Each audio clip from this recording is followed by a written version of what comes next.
Hey folks, welcome to the Food Shop. Today I'm going to show you all the tips, tricks, and instructions on how to make the absolute best lobster tails. Are you ready?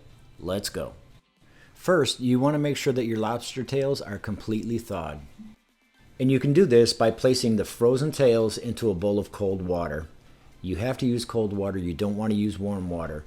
That'll shorten the time a little bit, but the meat will fall apart and the meat will get tough, so make sure you use cold water. After about 30 minutes, they'll be flexible like this, and then the fins will be able to touch the head of the lobster. And at that point, you know you're completely thawed and ready to prepare for the oven. Now we want to try to remove as much water as possible. Now we want to prepare the tails for the oven. With a sharp pair of cooking shears, you want to place the shears on top of the meat and under the shell. Don't cut the meat, and you want to cut down the back side of that shell all the way down to the fins or that flared out part at the end. Don't go all the way through because we're going to piggyback the meat on top of the shell. We're going to use the shell for presentation. I'll show you again. Put the shears in on top of the meat, under the shell, try to go straight back, and there you go. Here's a good tip for you. Once you're done cutting the back of the shell, flip the lobster tail over and press down on the inside of the membrane and crack it, and then you can squeeze the lobster tail together. This allows the meat to release from the shell a lot easier.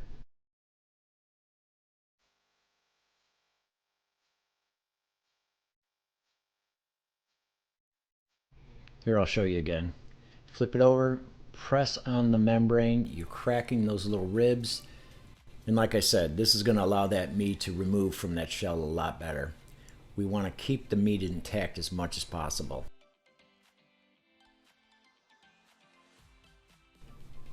Next, you want to run your finger down on top of the meat on the inside of the shell to release all the meat from the shell. Be very careful not to damage the meat. Might take a second or two, but you'll get the feel for it. Just run your fingers all along the meat, releasing it from the shell. Nothing to it. Now once I have the meat released, I'm going to place it back in the shell for now and finish my second lobster. I'm just going to let this run and let you guys check it out.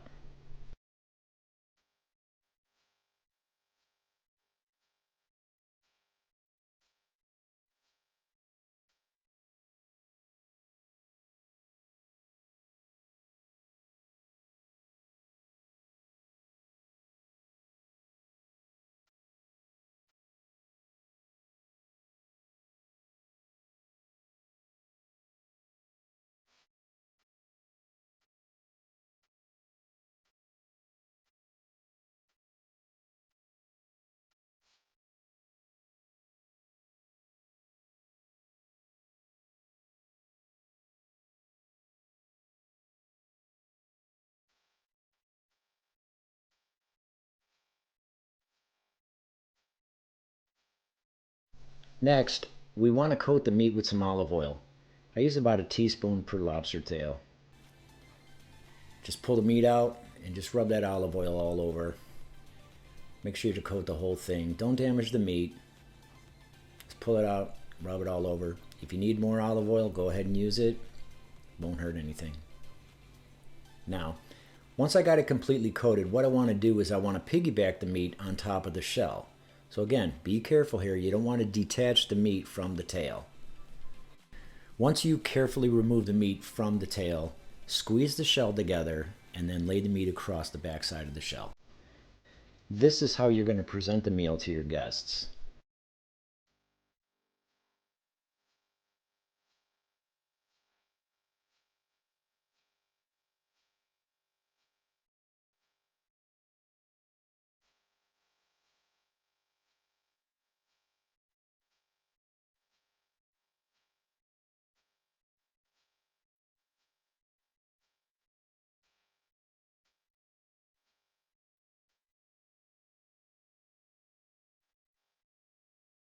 This is the point at which we add a little color and a little spice to our lobster tails.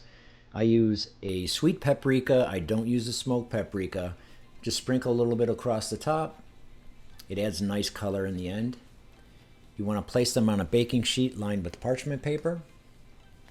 Make sure they're spread out so they cook evenly. You want to bake these at 375 degrees for 1.5 minutes per ounce. Now I kind of broke it down for you here.